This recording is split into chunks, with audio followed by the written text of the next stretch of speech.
Hello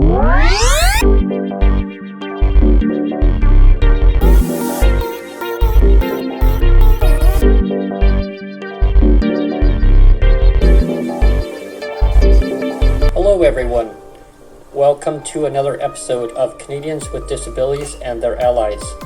I'm your host, Brent, the weatherman. Settle in and get ready for a conversation with our special guest.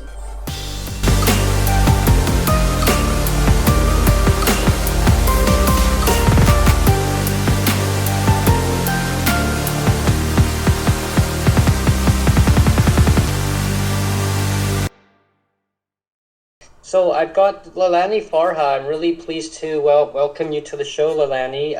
Leilani's a global director for Make the Shift. She's the former UN Special Rapporteur from 2014 to 2020, and she's traveled around the world to find out what is going on in our housing market and what the impacts it has. And Leilani will basically continue on from this point on. Thank you, Leilani, and welcome to my show. Thank you so much, and thanks for the invitation. And I know you all had to adapt to my crazy schedule. And I don't know. I didn't prepare a particular thing to say today. I actually have some questions for you all because everyone knows what I care about is the human right to housing, and that the affordability of housing is a cornerstone of the human right. So housing should be, maybe it's good to back up completely and just say, what is the right to housing? Well, it is the right to live somewhere in peace, security, and dignity. And it actually means some very particular things. It does mean that you should have secure tenure. In other words, you shouldn't be fearful that you're going to be evicted or that something will happen that will force you out of your home, like an increase in rent that you really can't afford. And affordability itself is one of the criteria of adequate housing under human rights law in the international system. And affordability is measured based on household income. So it's not measured based on what markets can bear. It's not based on what REITs need to show on their balance books in order to secure more loans or to satisfy shareholder interests. It's what a household can afford. And normally affordability is around 30%. It can go upward of that depending on what supports you have in place. And so the reason I wanted to start with affordability in our discussion is because I know that persons with disabilities in this country, in Canada, and around the world are the poorest people on the planet, I should say. And so affordability is going to be a real issue for so many people living with disabilities. And to make matters worse, in a rich country like Canada, the social supports available, social assistance available for persons with disability is so meager, not even at all realistic, certainly not realistic in terms of rent levels. So for me, it's a really huge concern. And when Brent and Sonia came on my radar, I was so pleased to actually, not pleased because I know you two have struggled in terms of finding affordable accommodation, but pleased to have you in my orbit because you're the living example of why things have to change, that this isn't sustainable. And there's many, many more in situations like you. I don't see, and I want to put it back to you all because you all are the movers and the shakers. But what I don't see are holistic conversations in this country. So we can trigger a conversation about housing and human rights, but is that conversation engaging our social assistance regime in this country? Is it engaging in a meaningful way the idea of a basic living income, for example? And I feel threads keep getting lost. So we make a gain in one area, but we're not picking up the threads that are necessary for that gain to actually have meaningful effect, if you know what I mean.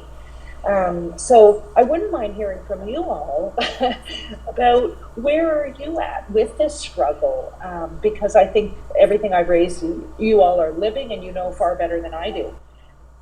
I know I was having a discussion with you. We were renting a place. It was through a REIT, right? So, and it was like they were anxious to get us out because they wanted to crank up the rent there. And it was just a domino effect, and landlords will find a way to try to get you out if you're vulnerable, or if they think that they can maybe try to make more money off the unit. And it's sad because it is happening, and it shouldn't be happening. It's a human right, as you know, as we all know, and and it creates homelessness. Exactly. And, Brent, can you just repeat for me what you said about the shelter allowance rate that's been frozen for 14 years in BC? What was it again? The shelter allowance that persons with disabilities or people on income assistance in British Columbia it's been frozen for 14 years, 11 months. The last time it was increased to, and this is the shocking part, the last time it was increased to $375 was April 1st, 2007. Before April 1st, 2007, Leilani, it was at $325 in 1992. That's crazy, and eh? so now it's set at $375 now. You have to ask yourself, why is this not, headline news? Why is this not an outrage? $375 a month. I know, but the government's take is that, well, they're building subsidized housing, and the lowest price that they are going to offer it is for $375.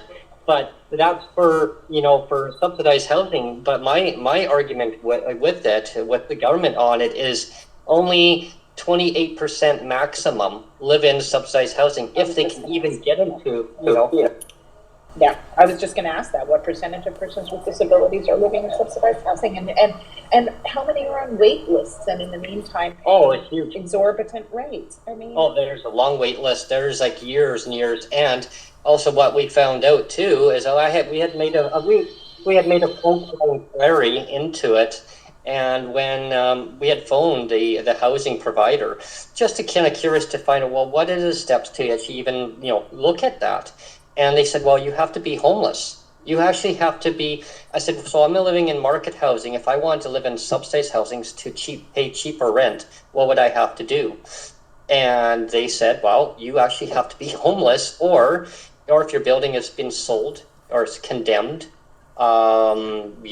There is different criteria in order to meet that. Then they will determine if you meet that criteria based on your health or your reasons why, and they will prioritize that. So if you have a condition, say like Sonia, then they would prioritize it. However, it's based on a lengthy waiting list, and then you can only move to the area that's actually available. So within your proximity area. It's crazy because the majority of PWD live in market housing. They pay high market rent, right? So it's either you live in subsidized housing, have more money, but the quality of housing is actually not exactly sometimes up to par from what I'm hearing. And of course, it's that way in market housing too, but you get less money. Yeah. So, it's a flip side, right? And it's, and some people say, well, there needs to be a rent control, but that can be kind of dicey, because what I heard recently, Leilani, is they passed legislation within our government, and I didn't even know this. It was passed quietly throughout the summer, allowing landlords to basically charge the tenant money if they need to do upkeep on their building. So if they need to replace windows or a broken pipe in the building, they could technically pass it on to the tenant and make them pay for it. I haven't heard any more news about that, but if I come across the article on it, I'll send it over to you. You know what, Brent? I actually just recently read something about it, and I can't remember whether does anyone know if the law was actually passed? I feel like I saw someone, maybe it has been passed, but I mean, it goes completely against what I think the way in which things should be moving. Completely against it. Some of these landlords have huge amounts of profits, literally in pocket, liquid cash in their pockets. And I mean, even during the early days of the pandemic, they were crying poor, but we knew that they weren't in fact poor, and that they could absorb a whole lot of non-payment of rent before they would even anywhere near being at risk as a business. As long as people have the right to housing, I mean, that's the main thing is that they don't become homeless and they have the amount for their basic essentials. Like I think it's Article 28 under the UN Declaration, right? It's the right to your basic essentials, and those aren't being met. You know, it's Yes. you know, I one of my fellow advocates, he's really all over that because he said that people have the right. They say what do they call it? It's a Canadian rights of persons with disabilities. It's under the charter, right? And the federal government signed on to it 13 years ago. But you know, I always tell the same story, Leilani, and you'll find it kind of humorous, really. A lot of people they laugh about it, but it's a good simile, though. So here it is a big pot of you're gonna make a big pot of spaghetti, right? So you're gonna boil the water, but there's no spaghetti in it. If you got all the other ingredients, yeah, there's somewhere here. But you know what I did? I just boiled the big pot of water. But that's what I did. I was gonna make spaghetti, but you know I forgot what goes in it. So, but they know what needs to go in it. But they're giving themselves a pat on the shoulder, saying, "Look what I did, though. I boiled the water." Exactly. You know, but that's all I'm doing. You know, but then the provinces don't have to follow suit. Federalism is a huge problem in this country, and it really, I feel like, so at the beginning of the pandemic, I really wanted to write an article that was just like titled, "Federalism is Dead," because it doesn't work in the face of a crisis. And we saw that in the pandemic. At first things were okay because the provinces and territories were playing ball with the federal government, but quickly that devolved, and it wasn't working and isn't working where acute crises like homelessness are concerned. I mean, you have cities around the country scrambling, trying to figure out what to do, often doing very horrible things to people living in homelessness, like encampment sweeps and treating people incredibly poorly within the shelter system and not like human beings deserving of dignity. And then you have provinces and territories turning their head, not doing enough. And then you have the federal government saying, oh, well, we're giving money to the provinces and municipalities for this, and that's all we can do.